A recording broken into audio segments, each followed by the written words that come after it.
تو لوگ کہیں گے بھائی تم دین میں اضافہ کر رہے ہو. وہ کہے گا کہ بھائی ہم نے کیا اضافہ کیا ہے؟ منع کی دلیل لاؤ کہ 6 مہینے میں زکوٰۃ فرض نہیں ہے. کیا دلیل ہوگی؟ یہ سب نوٹ کرتے جائیے. یہ سب نوٹ کرنے کی ضرورت ہے، اس لیے کہ جس کو بھی دعوت کا کام کرنا ہے، اہل بدعت کو سمجھانا ہے، اس کے لیے تو یہ بہت ضروری ہے. یہ بہت ضروری ہے. اور میں اس وجہ سے نہیں کہ میرے دل میں یہ بات آ گئی ہے، نہیں، میں نے برس کے تجربے کو آپ کے سامنے پیش کرنے کی کوشش کی ہے. اور آپ لوگ اس کو اپلائی کریں. آپ لوگوں میں سے جو سوال کرنا چاہیں، سوال و جواب کے لیے تو ٹائم بھی دیا جائے گا، اس میں آسانی سے آپ کسی بھی سوال کے سلسلے میں، کسی بھی جواب کے سلسلے میں آپ تفصیلی معلومات لے سکتے ہیں. کہنے کا مقصد یہ ہے کہ یہ دین صرف اتباع اور پیروی کا نام ہے، نبی اکرم صلی اللہ علیہ وسلم کے پیچھے چلنے کا نام ہے. منع کہاں ہے اس کی قطعاً ضرورت نہیں ہے. ورنہ کسی چیز کی بھی، یعنی اللہ چند مسائل کے کسی چیز میں بھی ممانعت نہیں. اصل چیز یہ ہے کہ اتباع، نبی اکرم صلی اللہ علیہ وسلم کے حکم پر عمل پیرا ہو جانا. یہ نہیں دیکھنا کہ بھائی منع کیا ہے یا نہیں کیا ہے. ویسے تو اللہ کے رسول صلی اللہ علیہ وسلم نے صراحت کے ساتھ منع کر دیا ہے، اس کے باوجود منع کہاں ہے؟ منع کہاں ہے؟ اللہ کے رسول صلی اللہ علیہ وسلم نے بدعتی کو مردود قرار دیا ہے. مردود یہ فیصلہ ہے. یہ کیا ہے؟ فیصلہ ہے. اور فیصلہ منع کرنے سے زیادہ خطرناک ہے. منع کرنے سے، مثال کے طور پر ایک آدمی کہتا ہے کہ یہاں سے وہاں مت جاؤ، وہاں مت جاؤ. ایک بات یہ ممانعت ہو گئی. دوسری بات یہ کہ یہاں سے وہاں جو جائے گا اس کو اتنا فائن دینا پڑے گا یا وہ فیل ہو جائے گا. وہ کیا ہو جائے گا؟ فیل ہو جائے گا. اللہ کے رسول صلی اللہ علیہ وسلم اسی طرح سے کہا ایاکم ومحدثات الامور، اور فرمایا من احدث فی امرنا ھذا ما لیس منہ فہو رد. رد کا کیا مطلب؟ وہ بالکل ریجیکٹڈ ہے، ریجیکٹڈ. ایک اس کی مثال دیتا ہوں. کوئی سامان ہے کہ بھائی اس نمونے کے مطابق ہم کو مال چاہیے. عام طور پہ جو کمپنی والے ہیں یا پارٹس والے ہیں، دیکھ لیجیے، تمام کے لیے میں کہہ رہا ہوں، یہ وہ ایک نمونہ دیتے ہیں، سیمپل دیتے ہیں، اس کے مطابق مال تیار کر دیا جاتا ہے.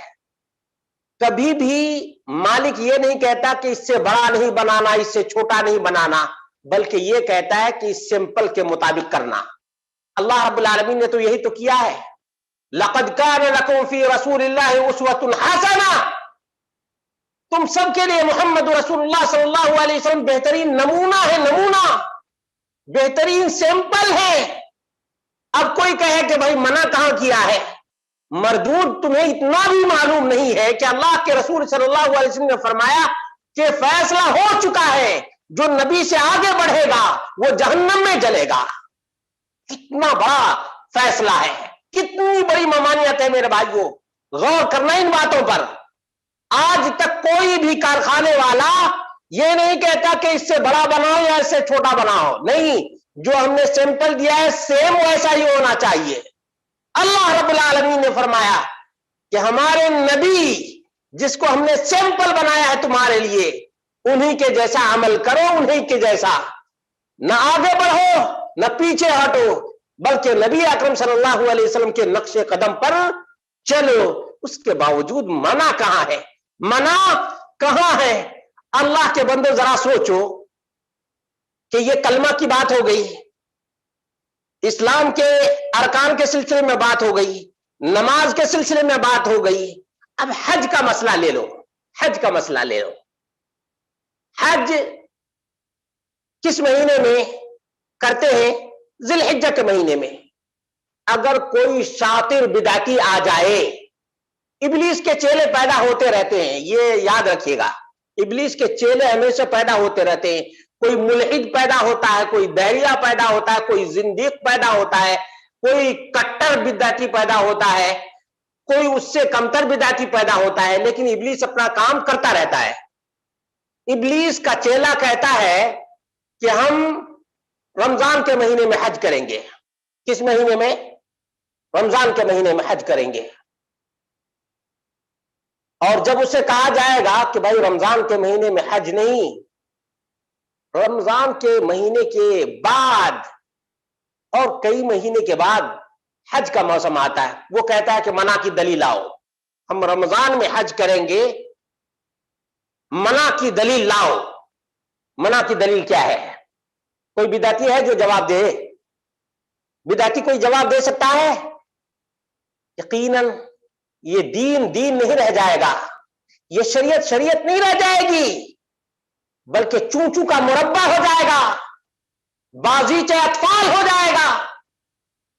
جس طرح سے بدعتیوں نے اس دین کو کھلونا بنا دیا ہے، دین رہ کہاں گیا؟ دین تو صرف رب کے قرآن اور نبی کے فرمان میں ہے، کتاب و سنت کے اندر ہے. یہ ضلالت کا انبار جو ہم دیکھ رہے ہیں، اس کا سبب کیا ہے؟ یہی ابلیسی پالیسی ہے. ابلیسی پالیسی ہے. روزے کا مسئلہ لے لیجئے. کوئی آدمی کہتا ہے کہ ہم آدھی رات سے لے کر آدھے دن تک روزہ رکھیں گے. آدھی رات سے لے کر آدھے دن کا روزہ رکھیں گے. اس سے کہا جائے گا کہ بھائی اللہ رب العالمین نے فرمایا اتم الصیام الی اللیل، رات تک روزہ پورا کرو. تو بدعتی کہتا ہے کہ بالکل ہم مانتے ہیں کہ رات تک یعنی سورج غروب ہونے تک روزہ رکھنا چاہیے، لیکن ہم دوپہر ہی تک روزہ رکھیں گے. منع کہاں ہے؟ منع کہاں ہے؟ اس میں تو حکم ہے نا کہ رات تک اتم الصیام الی اللیل، مغرب تک روزہ رکھنے کا حکم ہے، لیکن دوپہر تک ہم روزہ رکھیں گے. ممانعت کہاں ہے؟ ممانعت کی دلیل دو. کوئی بدعتی دے سکتا ہے؟ بدعتی تو ویسے بھی دین کو کنگال بنانے والے ہیں. بدعتی دین کو کامل سمجھتے ہی نہیں ہیں. بدعتی محمد رسول اللہ صلی اللہ علیہ وسلم کی رسالت کو کمپلیٹ مانتے ہی کہاں ہیں؟ اگر نبی اکرم صلی اللہ علیہ وسلم کی رسالت کو یہ بدعتی لوگ کمپلیٹ کامل اور مکمل مانتے تو نبی اکرم صلی اللہ علیہ وسلم کے دین میں اضافہ کو کبھی بھی گوارا نہیں کرتے. ان کے دل میں محمد رسول اللہ صلی اللہ علیہ وسلم کی اتباع کا جذبہ بھی نہیں ہے. نبی اکرم صلی اللہ علیہ وسلم کی عظمت بھی ان کے دل میں نہیں ہے.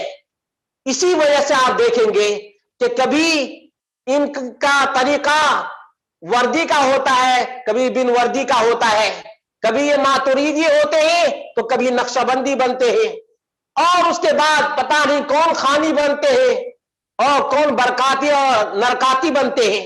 یہ دیکھ لیجئے جو محمد رسول اللہ صلی اللہ علیہ وسلم کی روش، آپ کی سنت اور آپ کے طریقے کو چھوڑتا چلا جاتا ہے، وہ ایسے ہی نرک میں گرتا چلا جا رہا ہے. دیکھ لیجئے ایک منہج کو، کتاب و سنت کو چھوڑا ہے، کہاں کہاں گرتے ہیں. ایک توحید کے راستے کو چھوڑنے کی وجہ سے کتنے بابے، کتنے مردے پوجے جا رہے ہیں جس کی کوئی انتہا نہیں ہے. فالامان والحفیظ. میرے بھائیوں، دوستوں اور ساتھیوں، آپ نے دیکھا کہ آپ کا کلمہ محفوظ نہیں رہے گا اگر آپ نے اس کو نہیں سمجھا. تو منع کہاں ہے؟ منع کہاں ہے؟ آپ کی نماز باقی نہیں رہے گی، آپ کا روزہ باقی نہیں رہے گا، آپ کا حج بھی باقی نہیں رہے گا، آپ کی زکات بھی باقی نہیں رہے گی، بلکہ پورا دین کھلونا بن جائے گا. جو جس طرح سے چاہے گا اس طرح سے اس میں اضافہ کرتا چلا جائے گا اور ایڈ کرتا چلا جائے گا، ابتداء اور اختراع کرتا چلا جائے گا. اور جب منع کیا جائے گا تو کہا جائے گا کہ بھائی منع کی دلیل لاؤ. منع کہاں ہے؟ منع سب سے بڑھ کر منع ہے کہ وحی الہی کو تم چھوڑتے ہو اور منمانی کرتے ہو، خواہشات کی پوجا کرتے ہو، پرستش کرتے ہو، خواہشات کی پوجا اور پرستش کرتے ہو. شیطان لعین نے تم کو یہ ہتھیار دے دیا ہے کہ ان سے پوچھو منع کہاں ہے، منع کہاں ہے. اب آئیے میرے بھائیوں، اب مسجد میں ایک آدمی داخل ہوتا ہے، کیا پڑھتا ہے پتا ہے؟ اللہم افتح لی ابواب رحمتک. کیا بولتا ہے؟ اللہم افتح لی ابواب رحمتک. بدعتی کوئی آ جائے، کل کو زندیق کوئی پیدا ہو جائے اور کہے کہ بھائی ہم مسجد میں داخل ہوتے وقت اللہم انی اسألک من فضلک، جو نکلنے کی دعا ہے مسجد سے وہ ہم داخل ہوتے وقت پڑھیں گے.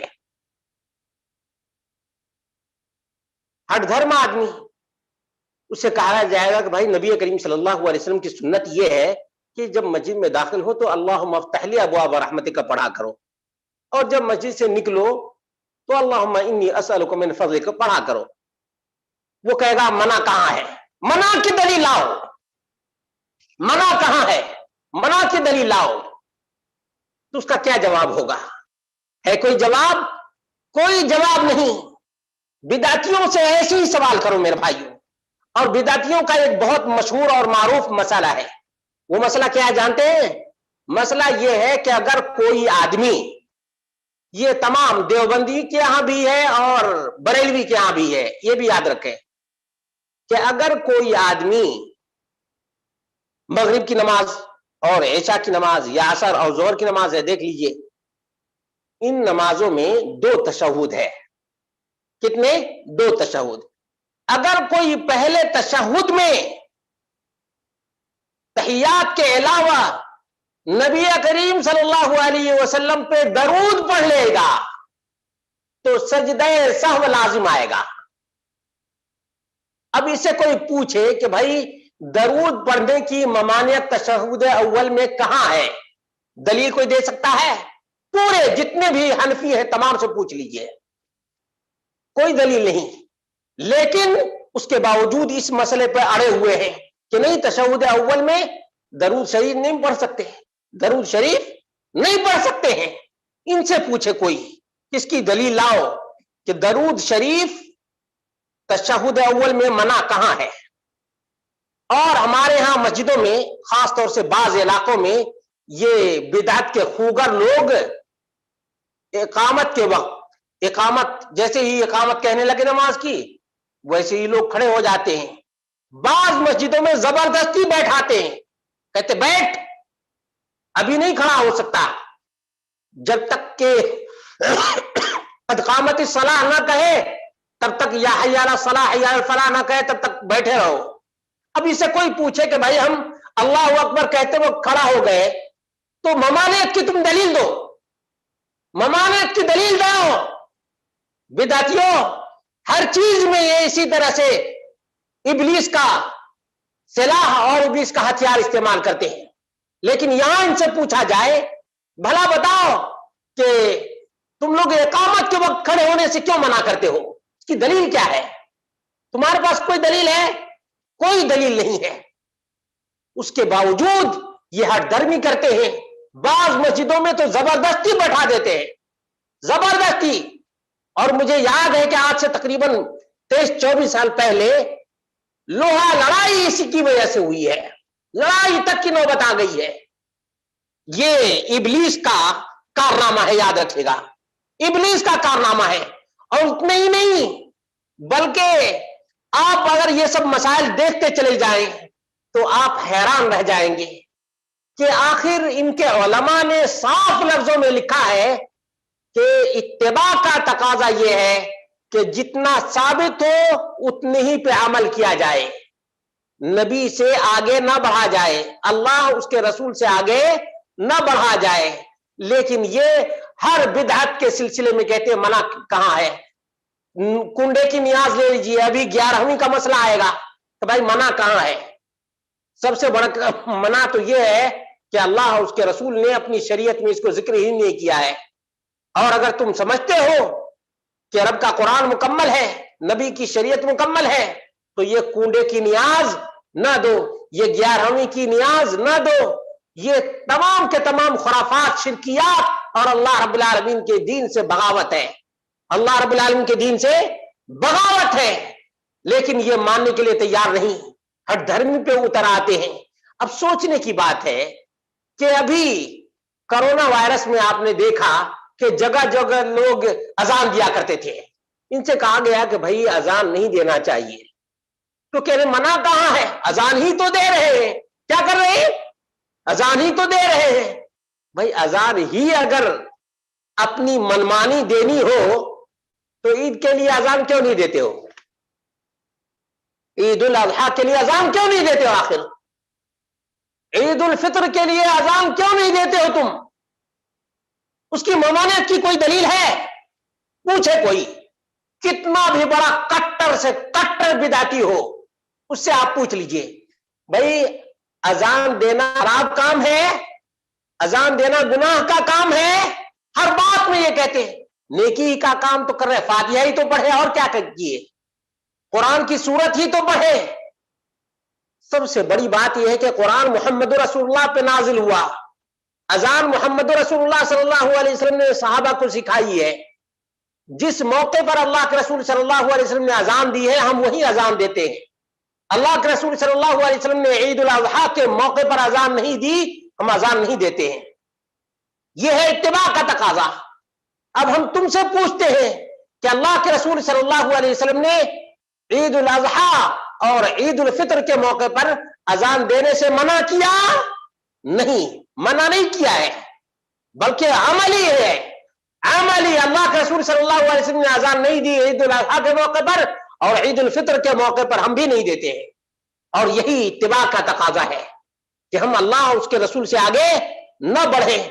آپ کے سامنے جتنی مثالیں دی گئی ہیں یہ تمام کے تمام ایک طرح سے معمولی مثالیں ہیں، معمولی مثالیں ہیں، ورنہ تو آپ جتنے بھی اپلائی کرتے جائیے، میں ایک ایگزامپل کے طور پر یہ سب مثالیں دیا ہوں، اور جب آپ ان ایگزامپلس کو اپلائی کرتے جائیں گے تو ہر موقع پر آپ کو سمجھ میں آ جائے گا کہ بھائی اصل یہ نہیں ہے کہ منع کہاں ہے، بلکہ اصل یہ دیکھنا چاہیے کہ نبی اکرم صلی اللہ علیہ وسلم کی شریعت میں ثابت ہے یا نہیں ہے۔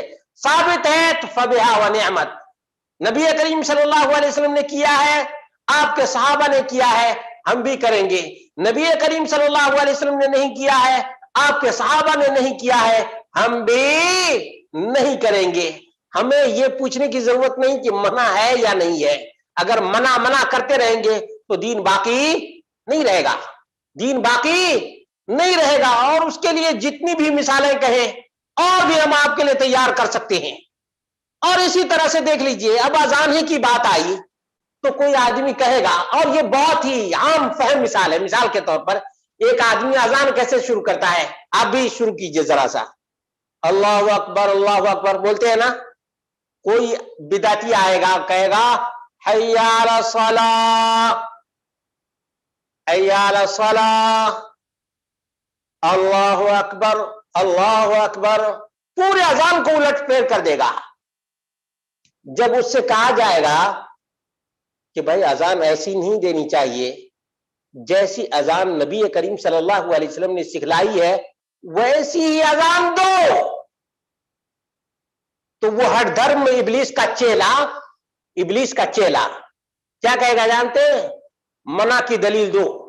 ہم نے حی علی الصلاۃ سے اذان شروع کی ہے اور تم کہتے ہو اللہ اکبر سے اذان شروع کرنا چاہیے، اب تم دلیل دو کہ حی علی الصلاۃ نہیں بولنا چاہیے، اللہ اکبر بولنا چاہیے۔ کوئی دے سکتا ہے؟ کوئی دے؟ کتنا بھی بڑا بدعتی لے آئیے، اس سے اتنا پوچھ لیجئے منع کہاں ہے؟ یعنی اب کیا ہے، نہ کلمہ باقی رہ جائے گا، نہ نماز باقی رہ جائے گی، نہ روزہ باقی رہ جائے گا، نہ حج باقی رہ جائے گا، اور نہ اذان باقی رہ جائے گی، اور نہ وضو باقی رہ جائے گا، سب الٹا۔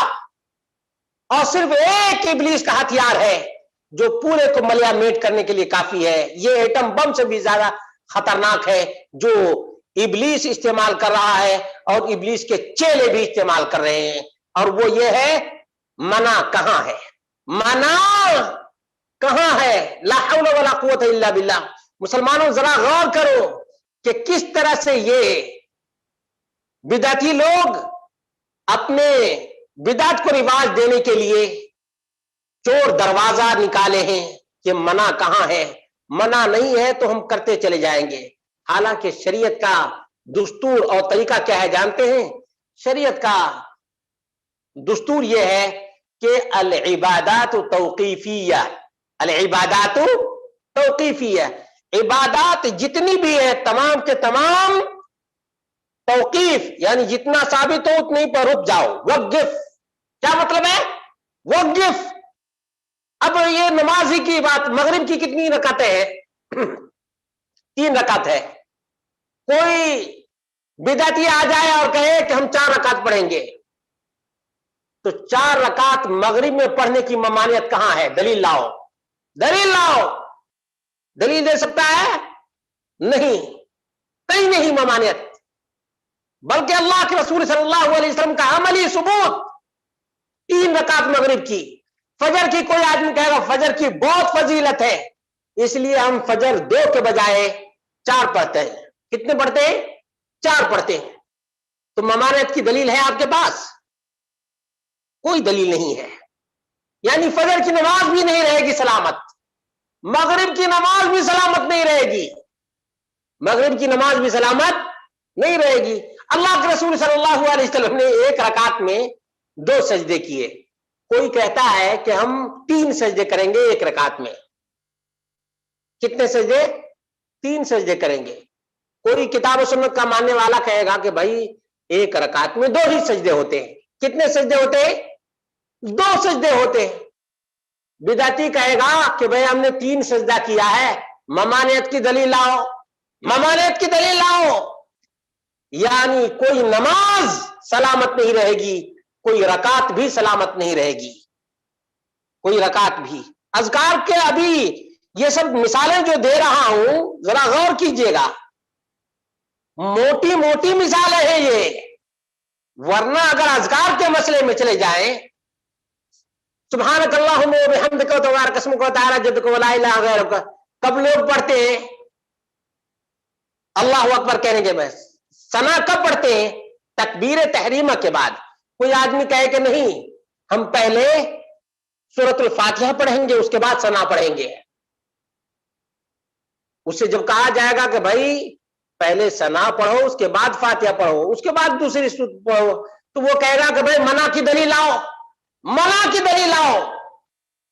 1 رکعت باقی سلامت نہیں رہ سکتی ہے، یہ یاد رکھیے گا. جو رکوع کے اذکار ہے اس کو کوئی سجدے میں کہے، جان بوجھ کر کہے، ڈھیٹ بن کر کہے، اور پھر اتنا بھی کہہ دے کہ منع کہاں ہے؟ منع کی دلیل دو، منع کی دلیل دو. تشہد کا مسئلہ لے لیجئے. پہلے تشہد میں کوئی کہے کہ ہم پوری کی پوری جو ہے دعا پڑھیں گے تشہد اول میں. کوئی کہے کہ بھائی اللہ کے رسول صلی اللہ علیہ وسلم اتنی ہی پڑھا کرتے تھے، وہ کہے گا منع کی دلیل کہاں ہے؟ منع کی دلیل کہاں ہے؟ اب ظاہر سی بات ہے منع کی تو کوئی دلیل نہیں، بلکہ اتباع ہے. اتباع کہ اللہ کے رسول صلی اللہ علیہ وسلم نے جتنا کیا ہے، جس طرح سے صحابہ کرام نے محمد رسول اللہ صلی اللہ علیہ وسلم کو کرتے ہوئے دیکھا ہے، اسی طرح سے نبی کریم صلی اللہ علیہ وسلم کے صحابہ نے ذکر کیا ہے، بیان کیا ہے، اور کتاب و سنت کے اندر مذکور ہے. لیکن یہ ابلیس کا کتنا خطرناک ہتھیار ہے، اس کے ڈینجرس کو سمجھنے کی کوشش کیجئے میرے بھائیو، دوستو اور ساتھیو، کہ یہ بہت ہی بڑا کھیل ہے، یہ بہت بڑا گیم ہے.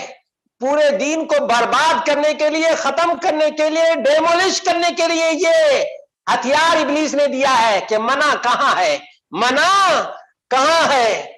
اور اسی طرح سے میرے بھائیو، دوستو اور ساتھیو، اتنا ہی تک بس نہیں. آج ہندوستان کے بہت سے علاقوں میں، اور ہندوستان ہی کی کیا بات کریں، پاکستان کی بات لے لیجئے یا افغانستان کی بات لے لیجئے، کہ اللہ رب العالمین کا حکم ہے یا ایھا الذین آمنوا اذا نودی للصلاۃ من یوم الجمعہ فاسعوا الی ذکر اللہ.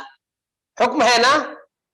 اس کے باوجود بہت سے گاؤں ایسے ہیں جہاں پر جمعہ نہیں قائم کرتے، جمعہ کی نماز ہوتی ہی نہیں ہے. 5 وقتہ نماز تو ہوتی ہے لیکن جمعہ کی نماز نہیں ہوتی ہے. کیوں نہیں ہوتی ہے پتا ہے؟ کہتے نہیں گاؤں میں، چھوٹے دیہات میں جمعہ کی نماز نہیں ہوتی ہے. ان سے کوئی پوچھے کہ بھائی گاؤں میں جمعہ پڑھنے کی ممانعت کہاں ہے؟ کہاں سے تم یہ دھرم بنا کر لائے ہو؟ اس کی دلیل کیا ہے؟ کیا نبی اکرم صلی اللہ علیہ وسلم نے گاؤں میں جمعہ کی نماز پڑھنے سے منع کیا ہے؟ کہیں کوئی دلیل نہیں ہے، کہیں کوئی دلیل نہیں. اس کے باوجود یہ بدعتی لوگ